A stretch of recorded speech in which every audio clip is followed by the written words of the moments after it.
Ang Petrogaz naging tunay na family affair. May bago na silang coaching staff at ito mismo ang mga magulang ng kanilang star spiker na si Brooke Van Sickle. Oo, tama ang narinig nyo. Ang tatay niya, si Gary Van Sickle, ang bagong head coach ng Angels. Habang ang nanay niya, si Lisa, ang magiging assistant coach. At hindi lang sila basta supportive na magulang. Dating mga player din sila sa college.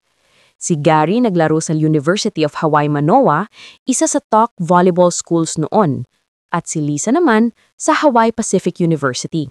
Pagkatapos nilang maglaro, halos 2 dekada silang nagturo ng volleyball sa mga kabataan sa Amerika, kasama na si Brooke mismo. Mula 8 taong gulang hanggang 18. Kaya masasabi mo talaga, si Brooke literal na hinubog ng sarili niyang mga magulang sa volleyball. Ngayon, sila na ang opisyal na papalit kay interim coach Brian Esquivel at dating Japanese coach na si Kojit Suzurabara. Ang unang misyon ng pamilya Van Sickle? Ibalik ang winning tradition ng Angels sa darating na 2025 PVL Reinforced Conference, kung saan babalik din ang import na si Lindsey Van der Weide, ang unang PVL import na nakakuha ng championship, best import at finals MVP sa iisang torneo. Pero etong mas espesyal. Noong Marso, inamin ni Brooke na minsan lang makadalaw sa Pilipinas ang mga magulang niya. 1 beses lang kada taon para bumisita sa hometown ng nanay niya sa Ilocos Sur. Kaya tuwing may talo siya sa laro, mag-isa niyang nilalaban ng lungkot dahil tulog na ang parents niya sa kabilang panig ng mundo. Pero ngayon, kasama na niya araw-araw ang nanay at tatay niya, hindi lang bilang magulang, kundi bilang coaches din.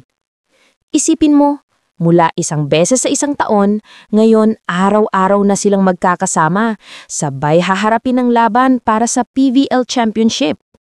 History in the making yan. Ngayon, usapan natin ang pros and cons ng setup na ito. Mga positibo. Kilalang-kilala ni Brooke ang coaching style ng parents niya, instant chemistry at tiwala. Mahaba ng experience ni Gary at Lisa sa coaching, lalo na sa pagdadevelop ng young players na makakatulong sa buong team. At syempre, iba ang motivation kapag pamilya mo mismo ang nasa tabi mo.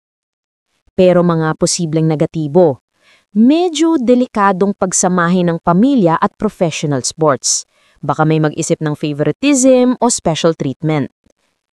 Mas mabigat na pressure kay Brooke dahil hindi lang career niya ang nakataya, pati pangalan ng magulang niya. At kapag hindi naging maganda ang resulta, pwedeng maapektuhan ang family relationship. Pero kung may isang bagay na sigurado, ang volleyball ay naging family language ng mga Van Sickle. At ngayon, dadalhin nila ang energy na yon dito sa PVL. Kaya kayo, anong tingin nyo? Gagawa ba ng kasaysayan ng family trio na ito at ibabalik ng Petrogaz ang glory days ng PVL? O masyadang mabigat ang pressure kapag pamilya ang kasama? Comment nyo sa baba. Last time I played with Lindsay was about 6 years ago. Yeah, back at University of Oregon, her senior year, 2019, I believe. And yeah, it's been awesome. I played with her for 3 years at U of O, and it's really just full circle moment, this entire conference, you know, having her here, having my parents here. So it's just really cool to be able to like, just experience this, like a lot of change, but, you know, familiar. So I'm excited to see. Yeah. I mean, I'm very excited. I played with Brooke for 3 years in college, from 2016 to 2019. We did a lot of big things in college. You guys know Brooke is a huge arm. I'm a big arm, so I know that duo is going to be really good, just like it was back then. And like you said, a lot of my old teammates are here too. That's really exciting.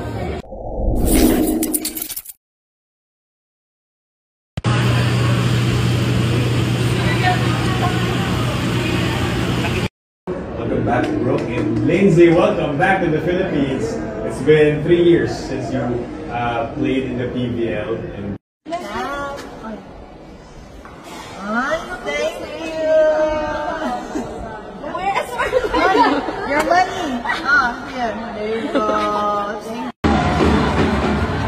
Congrats, Petro!